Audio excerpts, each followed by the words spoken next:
طالبان کے برسر اقتدار آنے کے بعد کتنے افغانوں نے پاکستان میں پناہ لی تھی اور کتنے واپس جا چکے ہیں؟ السلام علیکم ناظرین، میں ہوں بلال خان اور آپ دیکھ رہے ہیں ایم پی نیوز۔ طالبان کے برسر اقتدار آنے کے بعد 6 لاکھ سے 8 لاکھ افغانوں نے پاکستان میں پناہ لی تھی اور اب تک کتنے افغان پناہ گزین واپس جا چکے ہیں، اس حوالے سے اہم تفصیلات سامنے آئی ہے۔ میڈیا رپورٹس کے مطابق 5,49,054 رجسٹرڈ اور غیر رجسٹرڈ افغان پناہ گزین 2016 میں پاکستان چھوڑ گئے۔ انٹرنیشنل آرگنائزیشن فار مائیگریشن کے مطابق حالیہ مہینوں میں پاکستان سے جانے والے افغان پناہ گزینوں کی تعداد بڑھ گئی ہے۔ 1 نومبر 2023 کی پاکستان چھوڑنے کی ڈیڈ لائن تک 1,40,000 میں سے 1,26,000 افغان پناہ گزین پاکستان سے سرحد پار کر کے افغانستان چلے گئے۔ گزشتہ 1 اکتوبر تک 1,04,481 افغان افغانستان منتقل ہوئے۔ 2021 میں طالبان کے برسر اقتدار آنے کے بعد 6 لاکھ سے 8 لاکھ افغانوں نے پاکستان میں پناہ لی تھی۔ پاکستان میں ایک وقت 48 لاکھ افغانوں نے پناہ لی، ان میں غیر رجسٹرڈ پناہ گزینوں کی تعداد 17 لاکھ تھی۔ بہت شکریہ۔ مزید ویڈیوز اور اپڈیٹس کے لیے دیکھتے رہیے ایم پی نیوز۔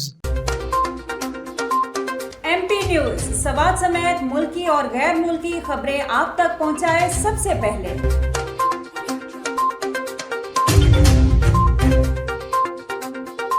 دن بھر کی تازہ ترین خبریں ہوں یا عوامی مسائل ہوں، ایم پی نیوز کی سکرین پر سب سے پہلے۔ سیاسی میدان ہو یا ہو کھیل کا میدان، ہم پہنچائیں گے سب سے پہلے خبر ایم پی نیوز پر۔ اب آپ کی آواز بنے گا ایم پی نیوز سب سے پہلے، تو ابھی فیس بک پر اور یوٹیوب پر سبسکرائب کیجیے ایم پی نیوز کو۔